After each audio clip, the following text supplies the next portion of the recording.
It is to the glory of God and the benefit of mankind and the promotion of the gospel of Christ that we reveal the logo of Christ Arrival International Church Guestman Football Club.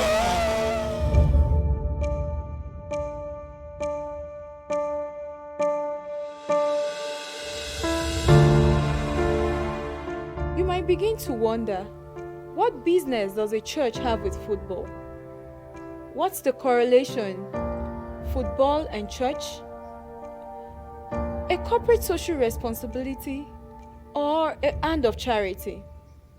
Kudos to Christ Arrival International Church, Getsemani Parish. A community football club has been placed on a higher pedestal. This team is in our immediate community of Stossel, and we're signing them on for full sponsorship and adoption of our name. And from this very moment, they'll become Christ Arrival International Church Getsemani Football Club. For the convenience of writing or saying it, we'll be saying CAIC Getsemani Football Club. Good day, Coach. Good day. Congratulations on this achievement. Thank you very much. I'm sure you're happy about this. How do you really feel? But I'm super excited. I'm super happy. Tell me the story. We have gone dog and cats, hot and cold, searching for someone who could be a sponsor for the team to make sure we go higher. We have done that since the beginning of the team from 2007.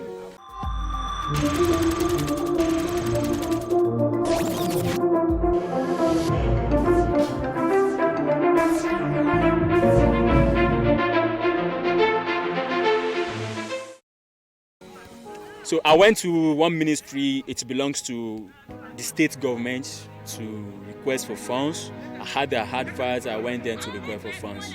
So on my way coming back, I have a letter with me. I want to drop it off in that ministry. But the man told me when I get there, I saw the way the atmosphere looks like. Something said to me, Coach, these people are not going to help you, they will have your letter. So it's better you take the letter to somewhere else. Direct, I bought a bike, I drop off, and I get straight to Christ Arrival International Church. When I went there, I request to meet the pastor, which is Pastor Peter Olaniyan. I was told he's not around. I dropped the letter. I waited since that February, hoping to have that response from the church. I look at it as it's almost the same way of or the same thing of the other association I've been going to since 2007. But to my surprise, June 17, I saw an email from the church, from the pastor himself, Pastor Peter Olaniyan, asking me to see him in a particular date.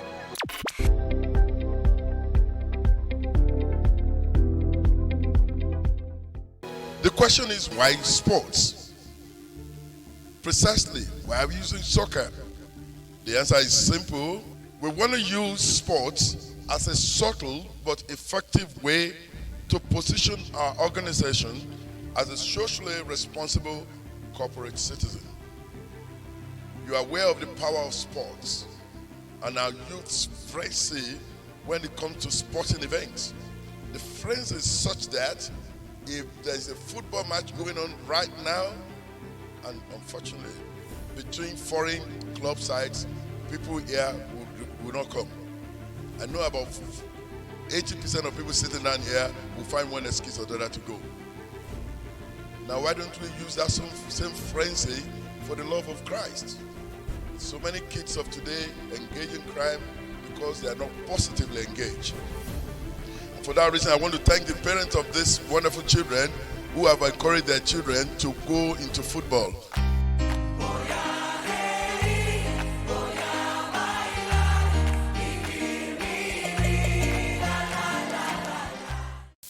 We have had several initiatives with this, with the idea of churches empowering the younger generation through their sport. But it seems that not all of them follow through. Are there plans for these younger generations? Are you assuring them that it is not, the launching will not stop here? Are they going to benefit to the end? Can their future be guaranteed? When I spoke with the the children in the team a few hours ago, yesterday, I said, see me as your father because you are my children. If I can plan for my own children to go to school and I want them to be educated, I've told them football is not enough. You must be educated. A lot of them are focusing on maybe I'll go to Europe and become a millionaire. You can become something better than that. Everybody cannot be the Canon Waku of this world. No. But this that you have, use it for the betterment of your community. If there are brilliant students amongst them, I'm making this promise now before man and God, and their parents are indigent, or the parents that cannot have their wherewithal, and they are brilliant students, and they are brilliant soccer players, we will go out and sponsor their education. That I promise you. So it's not going to fizzle out. They will. Well, our hope is that this will turn to be a professional team at a point. I'm not looking at them that they will feed us from what they get from me, but there will be a lot of pride for us if anybody comes from this community and becomes a star. There are three major aims in setting up a football club. Number one, it's either you want to engage the youths, it's either you want to do it for humanitarian service, or you want to do it for business. What are the objectives of setting up this football club? That's number one. Number two is, what are the long-term plans of this football club? I know of a big church in Nigeria that has a football club. MFM, they have MFM of Lagos that plays professional football league. There is MFM basketball team that plays professional basketball team. What are the long-term plans of this football club? That's the number two. And number three is very similar to the same question my colleague asked you. If any one of them wants to achieve the success, the height of the success, their welfare is very important. What have you put in place to ensure that these ones and the technical crew and management gets maximum welfare? One, you're right if you say this is done to engage the kids. Like I said in the speech, I said, an idle hand is the devil's workshop. Let's keep the kids working and stars can come. In the various ghettos of the world, especially in the United States, the people who become or who became star that you have seen are people who grew up from places like this. Rural areas, slums. And they became there because somebody gave them the opportunity. Our intention is to ensure that these kids become useful to themselves, their family, the community, the country, and to God. So we're not looking for money. Secondly, what's the long-term plan? I just said that if they are brilliant and they keep playing, and if there is anyone that's indigent, we will take up their education to the best of our ability. We intend to see this football team to outlive us if possible. In other words, we spend another 100 years, God sparing our life, we want them to still be there after that 100 years. Just like this structure, when we're going to start building this place, I told the gentleman that we put as supervisor, I said, go around Ibadan, look at the old churches. Some of them I grew up to see, the St. David's in Kudeti, the St. Peter's in Aremo and all those churches, they're still there. When I'm gone, and it's not going to be this quick, I want this place to remain. Therefore, don't spare anything.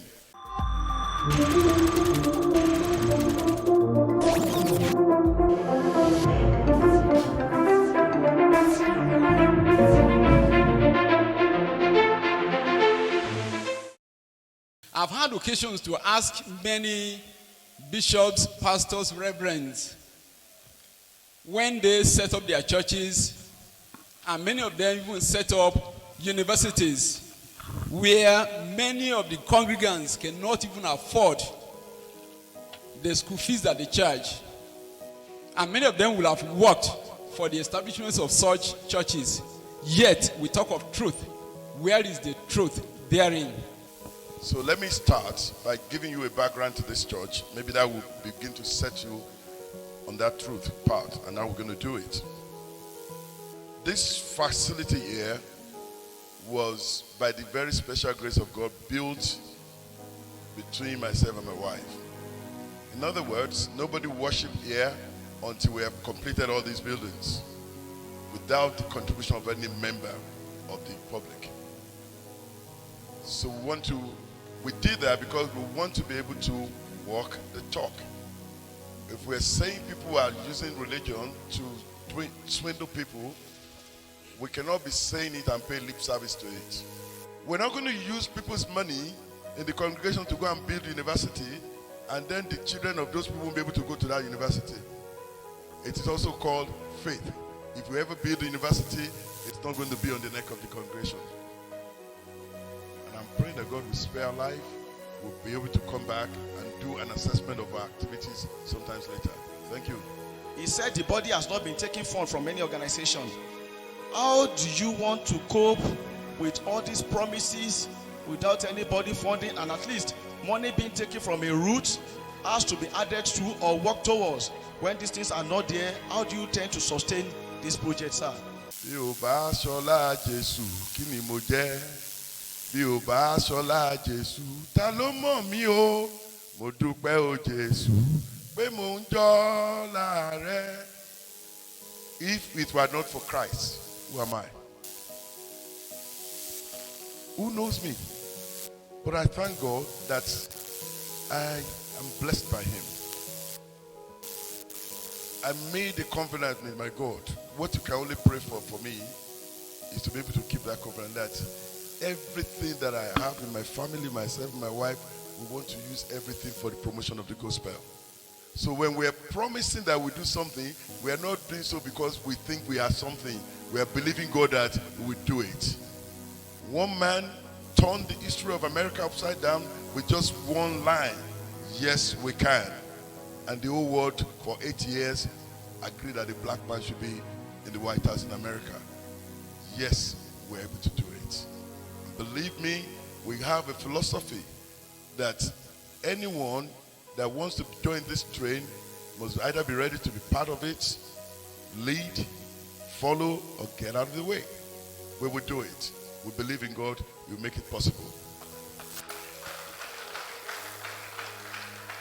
We're not averse to people making donations into the foundation, but we will not go cap it down to anybody. It is not arrogance, it is faith.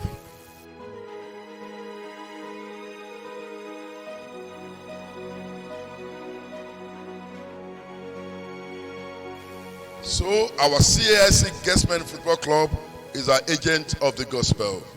For through them we shall preach the gospel, for we shall mentor them and support them to become successful stars of today.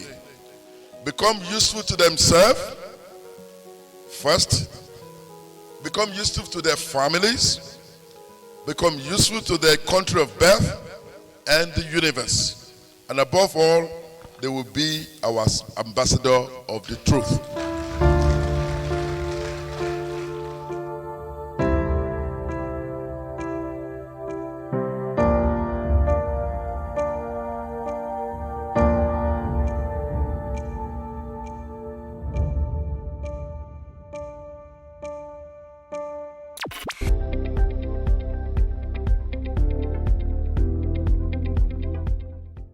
I want to say a big thank you to the Christ Arrival International Church members, family entirely, for the support, for the help they have given to us.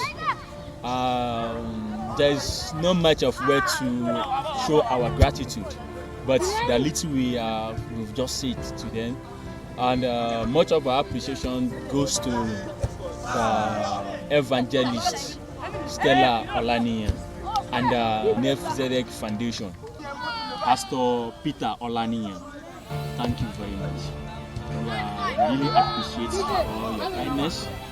The boys will never forget this. Congratulations to our new football team. Here's wishing you victories in the many tournaments ahead of you.